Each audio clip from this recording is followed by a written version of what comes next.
Hello everyone, welcome to all of you on this YouTube channel Physics by Nemi sir. आज हम class 11th का next lecture लेके आए हैं यूनिट्स एंड मेजरमेंट चैप्टर का। चलिए स्टार्ट करते हैं आज का टॉपिक। और आज का अपना टॉपिक है एरर एनालिसिस। एरर को अपन कैसे एनालाइज कर सकते हैं, कैसे इसको मेजर कर सकते हैं, कितनी टाइप्स की एरर होती है, इनके बारे में आज बात करेंगे। सबसे पहले एरर का मतलब क्या होता है। कोई भी एक्सपेरिमेंट जब किया जाता है तो उनकी रीडिंग्स ली जाती है। तो रीडिंग्स जब लेते हैं तो रीडिंग्स में जो अनसर्टेनिटी होती है, फॉर एग्जांपल मान लीजिए कि किसी भी एक्सपेरिमेंट की कुछ वैल्यू आनी चाहिए थी, एक्स वैल्यू मान लीजिए, और आपने जब उसको कैलकुलेट किया तो वो वैल्यू एक्स की बजाय कुछ और वैल्यूज आ रही है। तो ये जो डिफरेंस हुआ एक्चुअल वैल्यू के अंदर और आपने जो मेजर करी है उस वैल्यू के अंदर, तो ये डिफरेंस कहलाता है एरर। तो basically uncertainty in any measurement is known as error. और इसको डिफाइन कैसे किया जाता है, लिखा कैसे जाता है, it is difference between true value and measured value of quantity. यहाँ पे ट्रू वैल्यू का मतलब होता है this is the actual value of this particular quantity. Error को ऐसे अपन डिफाइन कर सकते हैं। अब एरर के अंदर नेक्स्ट इंपॉर्टेंट टर्म्स आते हैं which is accuracy and precision. Accuracy का मतलब क्या होता है। अब जैसे अपने पास पता चल गया कि दो वैल्यूज होती है, एक होती ट्रू वैल्यू, दूसरी मेजर्ड वैल्यू। अब ट्रू वैल्यू हमेशा उस पर्टिकुलर क्वांटिटी की फिक्स रहेगी, उसको आप चेंज नहीं कर सकते। ट्रू वैल्यू फिक्स हो गई। आप जो एक्सपेरिमेंट यूज करते हैं किसी भी क्वांटिटी को मेजर करने के लिए, वो हमेशा देता है मेजर्ड वैल्यू। इस मेजर्ड वैल्यू की जो अपन बोल से अलग अलग जो वैल्यूज है वो डिफर कर सकती है किसी भी अमाउंट से। ये तो आपका फिक्स है, इसकी चेंज होगी वैल्यू। तो इसका मतलब हुआ कि जितनी भी अपन रीडिंग्स लेंगे उसमें कुछ ना कुछ डिफरेंस आएगा, because error is the true value minus measured value. अगर अपन ये बोलें कि मेजर्ड वैल्यू जो है ट्रू वैल्यू के बिल्कुल पास में है, तो ऐसे केस में क्या बोला जाएगा, एरर विल बी मिनिमम। और एरर जितनी मिनिमम होती है एक्यूरेसी उतनी ही बढ़ती जाती है। तो एक्यूरेसी को कैसे डिफाइन किया जाता है, how close a measured value to the true value of quantity. True value के कितना पास में वो मेजर्ड वैल्यू है वो डिफाइन करता है उसकी एक्यूरेसी को। अगर दोनों में डिफरेंस बिल्कुल कम है तो एक्यूरेसी ज्यादा होगी, अगर दोनों में आने वाला डिफरेंस बहुत ज्यादा आ रहा है तो एक्यूरेसी बहुत कम होगी। नाउ इसमें सेकेंड वर्ड आता है which is known as precision. Precision देखिए basically it is the resolution of measurement और limit of measured value. Now what is the meaning of resolution और लिमिट। ये बेसिकली जो डिफाइन किया जाता है, ये डिफाइन किया जाता है with the help of least count of instrument. Least count वो स्मॉलेस्ट वैल्यू होती है किसी भी इंस्ट्रूमेंट की जो वो मेजर कर सकता है। Smallest value that can be measured by an instrument is called its list count. तो ये डिपेंड करती है हमेशा लिस्ट काउंट पे। लिस्ट काउंट अगर बात करें, लिस्ट काउंट जितना कम होगा प्रिसीजन उतना ही बढ़ता जाएगा। अगर मैं बात करूं एक इंस्ट्रूमेंट ए है, उसका लिस्ट काउंट है 0.1 सेंटीमीटर और दूसरा इंस्ट्रूमेंट है उसका प्रिसीजन है 0.01 सेंटीमीटर। तो जिसका लिस्ट काउंट कम है, मतलब इंस्ट्रूमेंट बी, जिसका आपका लिस्ट काउंट कम था, उसका प्रिसीजन ज्यादा होगा। And one more important thing, ऐसा जरूरी नहीं होता कि जो एक्यूरेट होगा वो प्रिसाइज भी होगा। समझते हैं कि एग्जाम्पल से क्या मतलब है इन दोनों का। फॉर एग्जाम्पल किसी भी ऑब्जेक्ट का मास जो कि है 2.463 kilogram which is a known value, ये मेजर्ड वैल्यू है of person A, person B and person C. यहाँ सबसे पहले आपने देखा 2.50 और नॉन वैल्यू अपनी ये है, these are the known values, और ये सब है मेजर्ड वैल्यूज। अब एक्यूरेसी चेक करने के लिए आप डिफरेंस चेक करेंगे, दोनों का डिफरेंस कितना है। इन दोनों में डिफरेंस बहुत ज्यादा है, इसमें उससे कम है, इसमें सबसे कम है। सो अपन बोल सकते हैं सबसे ज्यादा जो एक्यूरेट है वो पर्सन सी होगा। तो एक्यूरेसी अपन ने किस बेसिस पे देखी, the difference between true value and the measured value. अब बात करते हैं प्रिसीजन की। तो इसमें सबसे पहले आपको चेक करना पड़ेगा लिस्ट काउंट कितना है इसका। सो इस एक्सपेरिमेंट में लिस्ट काउंट की अगर बात करें तो ये होगा 0.01 किलोग्राम। इसमें बात करें तो ये हो गया आपका 0.001 किलोग्राम और यहाँ पर हुआ 0.001 किलोग्राम। सो इसका ये मतलब है 0.01 किलोग्राम मीन्स 1/100, ये हुआ आपका 1/1000 और दिस इज ऑल्सो 1/1000। कहने का मतलब है अगर किसी भी नंबर को मैं 100 पार्ट्स में डिवाइड करूं तो उस वैल्यू तक की एक्सपेरिमेंट की वैल्यू को ये मेजर कर सकता है। इसमें देखें तो ये 1 को 1000 पार्ट में डिवाइड करने वाली वैल्यूज तक को मेजर कर सकता है और सिमिलरली यहाँ पर तो सबसे कम लिस्ट काउंट इन दोनों का है, पर्सन बी और सी। तो यहाँ पर इसका प्रिसीजन भी सही नहीं होगा, नॉट प्रिसाइज और नॉट एक्यूरेट। बी की अगर बात करें ये जरूर एक्यूरेट नहीं है बट प्रिसाइज जरूर है ये। सी की अगर बात करें तो ये प्रिसाइज भी है और एक्यूरेट भी है। तो these are some difference between accuracy and precision. Classification of errors, basically दो टाइप से इसको क्लासिफाई किया गया है। Number first is known a systematic error, second होता है random error. So systematic errors क्या होती है, तो बेसिकली ऐसी एरर्स जिनके होने का रीजन अपने को पता होता है। अब जिनके होने का रीजन अपने को पता होता है, जैसे कि एरर हो सकती है किसी भी इंस्ट्रूमेंट की वजह से, उसको बोला जाता है इंस्ट्रूमेंटल एरर। एरर हो सकती है किसी पर्टिकुलर पर्सन के लैक ऑफ नॉलेज की वजह से, प्रॉपर सेटिंग नहीं कर रखी है उस इंस्ट्रूमेंट की, तो इस वजह से जो एरर होती है वो होती है पर्सनल एरर्स। और errors due to external factors या एक्सटर्नल कॉजेज, कि बाहर की जो एक्सटर्नल फैक्टर्स है जैसे कि टेम्परेचर हुआ, विंड हुआ, प्रेशर हुआ, इनकी वजह से जो एरर आती है, तो ये एरर बेसिकली कंसिडर की जाती है सिस्टमेटिक एरर। अब बात करते हैं रैंडम एरर। तो रैंडम एरर ऐसी एरर जिनका कोजेज अपने को पता नहीं होता, जिनका रीजन अपने को पता नहीं होता कि किस वजह से वो अराइज हुई है। रैंडम एरर जिसका रीजन अपने को पता नहीं होता, उसको मिनिमाइज करने के लिए हमेशा रीडिंग्स का एवरेज या अर्थमेटिक मीन लिया जाता है। अब रैंडम एरर्स भी अलग अलग टाइप्स की होती है, जैसे कि लिस्ट काउंट एरर पढ़ चुके हैं। लिस्ट काउंट का मतलब, तो लिस्ट काउंट के अंदर बेसिकली जो लिस्ट काउंट होता है किसी भी इंस्ट्रूमेंट का, उसके अंदर आने वाले एरर को बोला जाता है लिस्ट काउंट एरर। जैसे कि मान लीजिए कोई भी इंस्ट्रूमेंट लिया, उसका लिस्ट काउंट है 1 सेंटीमीटर, तो इस 1 सेंटीमीटर में भी कुछ एरर हो सकती है। तो this is the error in this list count. List count है इतना बट इसमें कुछ एरर है, तो एरर को कुछ ऐसे लिखा जाता है +-0.05। नेक्स्ट है ग्रॉस एरर। ग्रॉस एरर को बोला जाता है मिस्टेक्स। तो बेसिकली मिस्टेक्स की वजह से जो एरर होती है उसको किस में कैटेगराइज किया जाता है, रैंडम एरर्स के अंदर। तो ग्रॉस एरर बेसिकली अपन बोल सकते हैं किसी भी एपरेटस की प्रॉपर सेटिंग नहीं करना, उस वजह से कुछ मिस्टेक्स हो सकती है उस रीडिंग्स के अंदर, उसको बोला जाएगा gross error. So these are the classification of errors. Absolute error,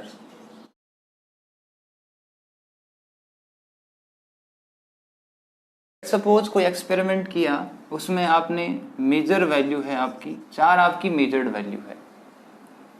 अब इस एक्सपेरिमेंट की ट्रू वैल्यू क्या होगी, तो जैसा कि रैंडम एरर में बताया गया था, किसी भी अगर आपने एक्सपेरिमेंट करा है उसके आपको ट्रू वैल्यू कैलकुलेट करनी है, तो जितनी भी रीडिंग्स ली गई है उनकी सबका आप अर्थमेटिक मीन ले लीजिए, एवरेज ले लीजिए। तो ये हो गया इन सारी रीडिंग्स का मीन, और इसी को अपन ने बोला है this is the true value. This one is the true value of measurement. Now A1, A2, A3 और A4 तो यहाँ पर क्या हो गई, these are the measured values, और यहाँ पे जो A मीन है उसको अपन क्या नाम देंगे, ट्रू वैल्यू। सो एब्सोल्यूट एरर्स को पर्टिकुलर जितनी आप रीडिंग्स लेते हैं उतनी बार डिफरेंट कैलकुलेट किया जाता है। डेल्टा A1 क्या हो जाएगा, difference between true value of measurement. What is the true value of measurement, this one is A mean and the individual measured value. तो मेजर्ड वैल्यू क्या है एक्सपेरिमेंट फर्स्ट की, विच इज A1। ऐसे ही similar, तो ऐसे अपन absolute errors calculate करते हैं किसी भी गिवन क्वेश्चन में। Mean absolute error. यहाँ पे कुल डिफरेंट 4 वैल्यूज आएगी जो कि एब्सोल्यूट एरर की होगी, इन सब का मीन कैलकुलेट करेंगे तो उसको बोला जाएगा डेल्टा ए मीन। बट इसमें आपको क्या करना है कि जो भी वैल्यूज यहाँ लेंगे, अब यहाँ पे जो वैल्यूज मैंने कैलकुलेट करी, सो एब्सोल्यूट एरर जो होती है ये यहाँ पे पॉजिटिव भी हो सकती है और नेगेटिव भी हो सकती है। But in the case of mean absolute errors, जो भी आप वैल्यूज लेंगे उनका हमेशा पॉजिटिव मैग्नीट्यूड लेना है। कहने का मतलब अगर यहाँ मैं लिखूं डेल्टा ए मीन, तो कितनी वैल्यूज थी अपने पास, यहाँ पे 4 वैल्यूज थी एब्सोल्यूट एरर्स की, तो क्या लिखेंगे डेल्टा ए वन। सो यहाँ पे आप क्या देख रहे हैं कि यहाँ पे ओनली वैल्यूज थी delta A one, delta a two up to delta a four, but यहाँ पर इनका मोड लिया गया है। मोड का मतलब उनकी पॉजिटिव वैल्यूज लेनी है। यहाँ पर अगर नेगेटिव है तो पॉजिटिव में कन्वर्ट हो जाएगा और फिर इसको डिवाइड करना है 4 से। अगर यहाँ n वैल्यूज होती तो divided by n, and this is known as mean absolute error. Next आता है relative error. Relative error ratio होता है delta a mean upon true value of experiment. जो मेजरमेंट अपन ने किया है उसकी true value a mean, and जो अपन ने मीन एब्सोल्यूट एरर कैलकुलेट की है उन दोनों का रेशियो, वो कहलाता है रिलेटिव एरर। नेक्स्ट आता है परसेंटेज एरर।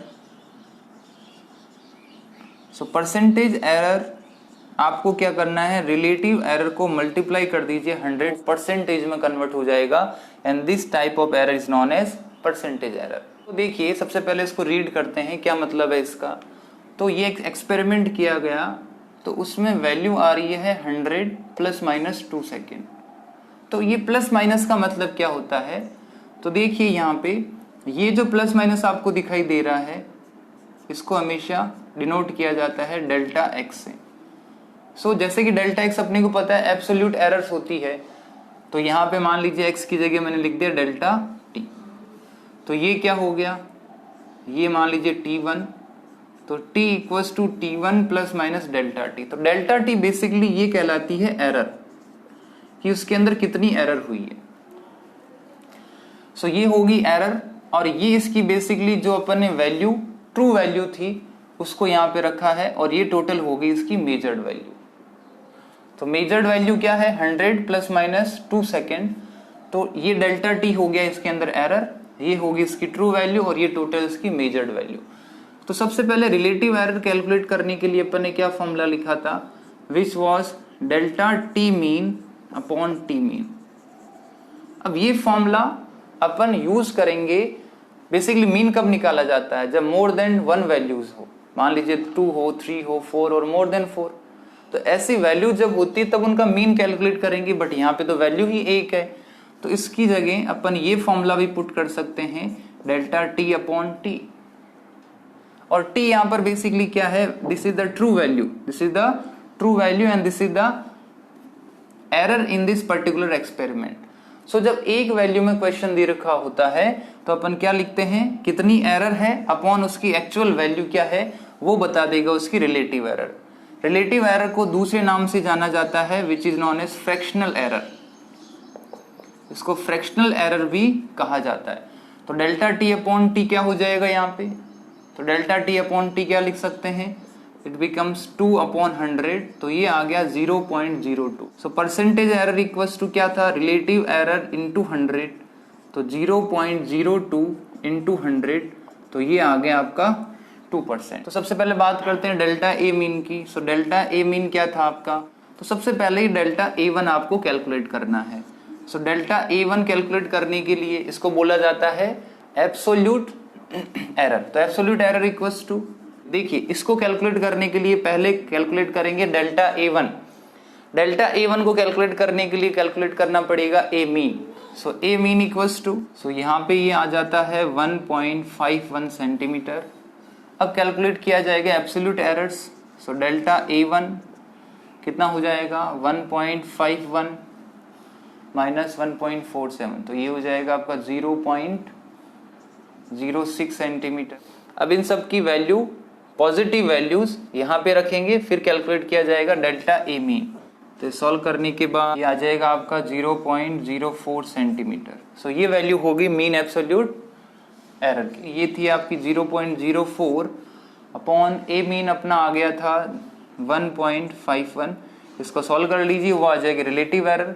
नेक्स्ट थर्ड आपको कैलकुलेट करना है परसेंटेज एरर, और वो हो जाएगा रिलेटिव एरर मल्टीप्लाई बाय 100।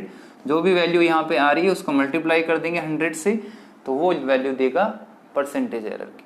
सो आज का नेक्स्ट टॉपिक है सिग्निफिकेंट फिगर्स। तो सिग्निफिकेंट फिगर्स का मतलब क्या होता है बेसिकली, तो these are the digits in a measured quantity which are reliable plus one additional digit that is uncertain.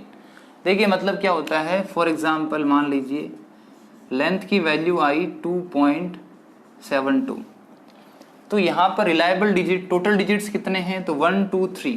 तो इसमें से रिलायबल कितने होंगे, अनसर्टेन कितने होंगे, तो टोटल यहाँ पर सिग्निफिकेंट फिगर्स तो कितने हो गए 3 आर द सिग्निफिकेंट फिगर्स। आगे अपन रूल पढ़ेंगे कि कैसे सिग्निफिकेंट फिगर्स फाइंड आउट करते हैं। तो यहाँ पे 3 सिग्निफिकेंट फिगर्स हो गए। इन 3 में से 2 तो आपके रिलायबल होंगे, प्लस 1 जो डिजिट होगा वो अनसर्टेन होगा।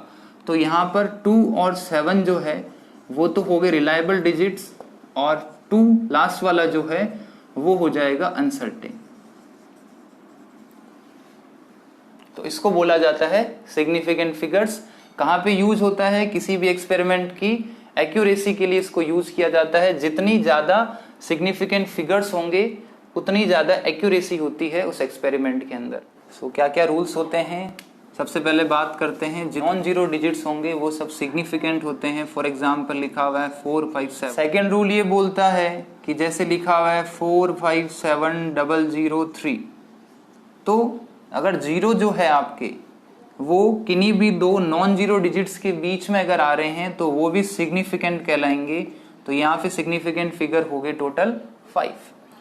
Number third rule, non zero digit क्या है, यहाँ पे लास्ट का 7 इसके राइट साइड में आ रहा है, तो ये दोनों जीरो सिग्निफिकेंट नहीं रहेंगे इसके बाद, तो इसके अंदर सिग्निफिकेंट फिगर हो जाएंगे 3।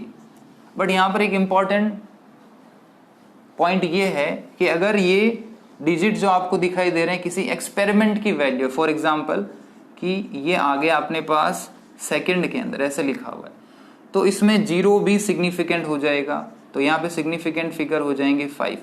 तो किसी एक्सपेरिमेंट से अगर वैल्यू आ रही है तो वो सिग्निफिकेंट रहेंगे। बट नॉर्मल अगर डिजिट्स में वैल्यू दे रखी है तो उसमें राइट साइड वाले जीरो जो कि लास्ट नॉन जीरो डिजिट के बाद में है वो सिग्निफिकेंट नहीं होंगे। यही नंबर अगर डेसिमल में होता लाइक दिस ऐसा कुछ, तो ये जो राइट साइड वाले जीरो है वो सिग्निफिकेंट हो जाते। अगला रूल होता है आपके जितने भी जीरो है जो कि लेफ्ट साइड में है to the first non zero digit, पहले नॉन जीरो डिजिट के, जैसे ये ऐसा लिखा हुआ है कुछ, तो इस नॉन जीरो डिजिट के लेफ्ट साइड में है तो ये सिग्निफिकेंट नहीं होंगे, तो यहाँ पे सिग्निफिकेंट फिगर्स हो जाएंगे आपके 3। अगर मान लीजिए डेसिमल पॉइंट होता, ऐसा कुछ लिखा हुआ होता, तो भी ये सिग्निफिकेंट नहीं होते। तो लेफ्ट साइड में जितने भी जीरो है डेसिमल पॉइंट आए या नहीं आए हमेशा वो नॉन सिग्निफिकेंट रहेंगे, तो अभी भी इसमें सिग्निफिकेंट फिगर्स 3 ही रहेंगे। फिगर्स में सिस्टम ऑफ यूनिट्स का कोई फर्क नहीं पड़ता, जैसे कि 3.5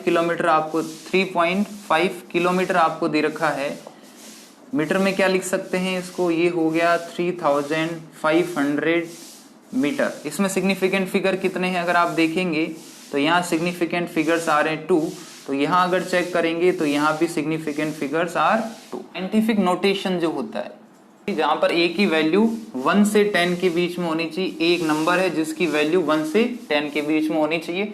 देखिए इसमें सिग्निफिकेंट फिगर्स कैसे फाइंड आउट करेंगे, तो ये लिखा हुआ है 3.5 किलोमीटर। अब यहाँ पर आप एक चीज देखिए हमेशा कि ये आपका ए है और ये पावर्स के अंदर बी आ रहा है, यहाँ पर बी की वैल्यू 3 है, यहाँ पर बी की वैल्यू 5 है और थर्ड में बी की वैल्यू 6 है। तो आपको सबसे पहले ए पे ध्यान रखना है, ए की वैल्यू हमेशा 1 से 10 के बीच में होती है। यहाँ पर आप 35 इंटू 10 की पावर 2 नहीं लिख सकते, क्योंकि इस अगर आपने 35 इंटू 10 की पावर 2 लिख दिया तो ये वैल्यू 10 से बड़ी होगी। तो ए की वैल्यू हमेशा 1 से 10 तक ही रखनी है। तो अब जैसे ही इसमें आपने साइंटिफिक नोटेशन में लिख दिया तो जो भी 10 की पावर में लिखे हुए 10 की पावर जैसे 3, 5, 6 इन सबको कंसिडर नहीं किया जाता। जो नॉर्मल इसके आगे नंबर लिखा हुआ है उसको कंसिडर करेंगे। तो यहाँ है 3.5, तो सिग्निफिकेंट फिगर 2, इसका भी 2 आ रहा है, इसका भी 2, इसका भी 2। तो कहने का मतलब इस वे से साइंटिफिक नोटेशन में सिग्निफिकेंट फिगर्स कैलकुलेट किए जाते हैं। जो 10 की पावर में लिखे हुए हैं उन सबको एक्सक्लूड कर दिया जाता है, हटा दिया जाता है। नेक्स्ट है arithmetic operations with significant figures. कैसे अपन अर्थमेटिक ऑपरेशंस यूज करते हैं, पहले अपन बात करेंगे सम और डिफरेंस की, उसके बाद मल्टीप्लिकेशन और डिवीजन। तो सम और डिफरेंस के अंदर क्या होता है, एग्जाम्पल से देखते हैं पहले। सो फॉर एग्जाम्पल आपको दे रखा है, अब आपको चेक करना है कि डेसिमल पॉइंट के बाद में मिनिमम नंबर ऑफ डिजिट्स किसके पास है। तो डेसिमल के बाद इसमें आपको दिखाई दे रहे हैं 2 डिजिट्स और इसमें डेसिमल के बाद है 3 डिजिट। तो मिनिमम नंबर कौन सा हो गया, 2 वाला। डेसिमल के बाद मिनिमम नंबर ऑफ डिजिट्स किसके पास है, 2.17 के बाद। तो इसलिए जो फाइनल आंसर आता है, so the final result should be same number of decimal places, same number. यहाँ पर डेसिमल प्लेसेस कितने हैं, 3। इसमें अगर बात करें डेसिमल प्लेसेस कितने हैं, 2। इसमें डेसिमल प्लेसेस है 3, इसमें डेसिमल प्लेसेस है 3। तो decimal places should be as number with minimum number of decimal places. तो डेसिमल प्लेसेस मिनिमम क्या है, 2। तो ये नंबर 3 की बजाय 2 में होना चाहिए। अब 2 में कैसे करेंगे, तो 2 में करने के लिए एक टेक्निक यूज की जाती है which is known as rounding of.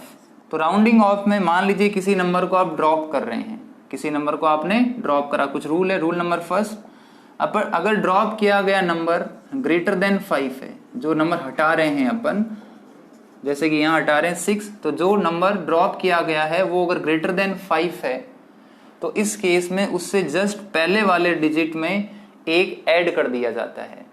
Second rule ये है कि अगर नंबर लेस देन 5 हुआ, यहां मान लीजिए 6 की जगह 4 होता, तो पहले वाले डिजिट में कोई चेंज नहीं होता, ओनली वो डिजिट वहां से ड्रॉप कर दिया जाता, हटा दिया जाता। नंबर थर्ड है, नंबर मान लीजिए इक्वल टू हो 5 के, तो 5 होने पर उससे पहले वाला डिजिट देखा जाएगा। मान लीजिए यहाँ पे 915 होता, तो उससे पहले वाला डिजिट क्या है, 1। अगर ये नंबर इवन है, अगर उससे पहले वाला नंबर इवन है तो सिंपल 5 को ड्रॉप कर दिया जाएगा, 1 भी वहीं पे रहेगा, कोई प्रॉब्लम नहीं है, नो चेंज वहां पर रहेगा। अगर नंबर ऑड हुआ, मतलब लास्ट डिजिट से या जिसको अपन ड्रॉप कर रहे हैं उस डिजिट से पहले वाला डिजिट अगर ऑड है, तो इस केस में उस प्रीसीडिंग डिजिट के अंदर 1 ऐड कर दिया जाता है। जैसे यहाँ पर देखिए, सबसे पहले 6 को ड्रॉप करना पड़ेगा क्योंकि डेसिमल प्लेसेस 2 होने चाहिए, 3 की जगह कितने होने चाहिए, 2। तो 6 को हटाया तो 6 इज ग्रेटर देन 5, तो इससे पहले वाले डिजिट में 1 ऐड कर दिया जाएगा, तो 34.92 इसका आंसर आ गया। तो प्रोडक्ट और डिवीजन में देखिए 2.50 मल्टीप्लाई बाई 60.50, इन दोनों को मल्टीप्लाई करना है। तो सबसे पहले अपन देखेंगे सिग्निफिकेंट फिगर कितने हैं। इसके अंदर हो गए 3 सिग्निफिकेंट फिगर और इसके अंदर हो गए 4 सिग्निफिकेंट फिगर। तो इसको सॉल्व करने के बाद आ गया 151.25, जिसके अंदर सिग्निफिकेंट फिगर आपको दिखाई दे रहे हैं 5। अब इसको राउंड ऑफ करना है अप टू 3 सिग्निफिकेंट फिगर। कैसे करेंगे, सबसे पहले इसको ड्रॉप करा, इससे पहले का डिजिट देखना पड़ेगा विच इज इवन, तो नो चेंज, तो 151.2। अब कितने सिग्निफिकेंट फिगर आ गए, 4। एक और ड्रॉप करना पड़ेगा, 2 को ड्रॉप करा which is less than 5, number में कोई चेंज नहीं होगा, तो आंसर आ गया 151। अपने को इस वे से देखना है कि कैसे प्रोडक्ट और डिवीजन किया जाता है सिग्निफिकेंट फिगर्स के साथ में।